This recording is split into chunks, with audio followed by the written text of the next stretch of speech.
मेरे 2 बच्चे हैं, दोनों ट्विन्स हैं, दोनों को पालना-पोसना मेरे लिए काफ़ी ज़्यादा डिफ़िकल्ट रहा है। मतलब अब तक की जो जर्नी है, मेरे बच्चे दोनों 5 साल प्लस हो गए हैं, दोनों की जर्नी थोड़ी-सी डिफ़िकल्ट रही है। एक अकेली मॉम के लिए सब कुछ हैंडल कर पाना थोड़ा-सा मुश्किल था, आप इमेजिन कर सकते हैं। तो कई बार क्या होता है कि कुछ छोटी-मोटी चैलेंजेज़ आती है। वो चैलेंजेज़ में एक चैलेंज ये भी था कि बच्चा कई बार बर्प नहीं करता था। या तो मेरा लड़का या तो मेरी लड़की कई बार वो बर्प नहीं करते थे और जब वो उनको बर्प आती थी, तो वो थोड़ा-सा मिल्क जो उनके मुँह में रहता था, वो उल्टी के जैसा वो निकल जाता था। तो ये कई बार बच्चों के साथ ये हुई है चीज़ें, चाहे अगर आप ब्रेस्ट फीडिंग करा रहे हों या फिर फॉर्मूला फीडिंग करा रहे हों, बच्चे के मुँह से कुछ ना कुछ जैसे दूध वगैरह स्पिट हो जाती है। तो ये डकार नहीं दिलाने की वजह से होता है। लेकिन अब प्रॉब्लम ये आती है कि बच्चा अगर सो जाए, तब हम उसको डकार कैसे दिलाएँ? और इनफैक्ट मेरे केस में आप समझ सकते हैं कि इतनी मुश्किल से अगर बच्चे सोते हैं, तो मुझे उनको उठाने की हिम्मत नहीं होती थी कि उनको उठा करके मैं बर्प कराऊँ, क्योंकि ऑलरेडी आपको पता है कि बच्चे जब सोते हैं तो एक थोड़ा-सा रिलीफ माँ को मिलता है। तो उस टाइम पे आप कोशिश ये करिए कि एक ऐसी टेक्निक का इस्तेमाल करने की, जिससे कि आप बहुत ही ईज़िली अपने सोते हुए बच्चे को बर्प करा सकती हैं।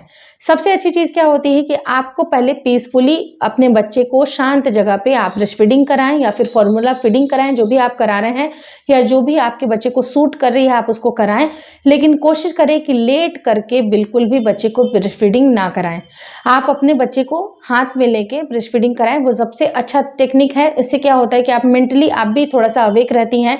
चाहे आपको डबल जो आपका बच्चा रहता है, जैसे ट्विन्स होते हैं, ट्रिपलेट्स होते हैं, तो माँ भी काफ़ी ज़्यादा थक जाती हैं। एक लंबा एकदम लॉन्ग आवर्स पे बैठना या फिर उनको अच्छी तरह से देखभाल करना, बैठे-बैठे बहुत सारी चीज़ें होती हैं, तो इंसान थक जाता है। लेकिन लेट करके अगर आप मिल्क पिलाती हैं, तो उससे क्या होता है कि जो ब्रेस्ट मिल्क है, वो कई बार कानों में जाने की समस्या होती है, जिसकी वजह से आगे चल करके बच्चे को कान बहने की भी समस्या होती है। तो ऐसे केस में आप कोशिश ये करें कि उसको लेटा करके ब्रेस्ट फीडिंग ना कराएँ। मुश्किल होगी, लेकिन आप उसको बैठा करके ही पिलाइए। तो क्या होता है कि उसी टाइम पे बच्चा अगर मिल्क पीते-पीते वो सो गया, सोने के बाद आपको क्या करना है, उसको जगाना नहीं है। आप धीरे से ग्रेजुअली, जैसे कि लेफ्ट साइड पे आपका बच्चा ऐसे करके लेटा हुआ है या आपने गोदी ली है, तो वो लेफ्ट साइड में सोया हुआ है। जैसे कि मान लीजिए कि वो लेफ्ट अलाइनमेंट उसकी है और वहीं पर वो सो गया है और वो आपके गोद में ही सो गया है, तो आप कोशिश ये करें कि धीरे से बच्चे को उठा करके जब आप रखते हैं, तो लेफ्ट ना सुला के आपको राइट सुलाना है। यानी कि जो भी आपका बच्चा करवट ऑलरेडी ले रहा था, उससे आपको थोड़ा-सा डिफरेंट करवट लेना है।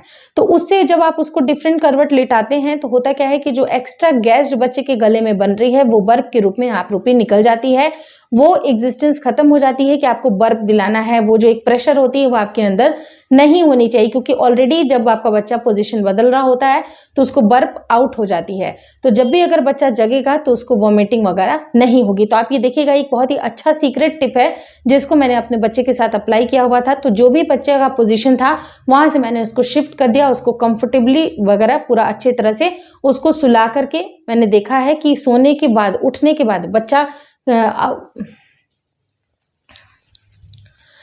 तो ये टेक्निक आप इस्तेमाल करके ज़रूर देखिएगा, ये बहुत ज़्यादा वर्क करती है। आपके बच्चे को पीसफुली नींद भी आएगी और जब बच्चा जगेगा तो उसको उल्टियाँ भी नहीं होंगी।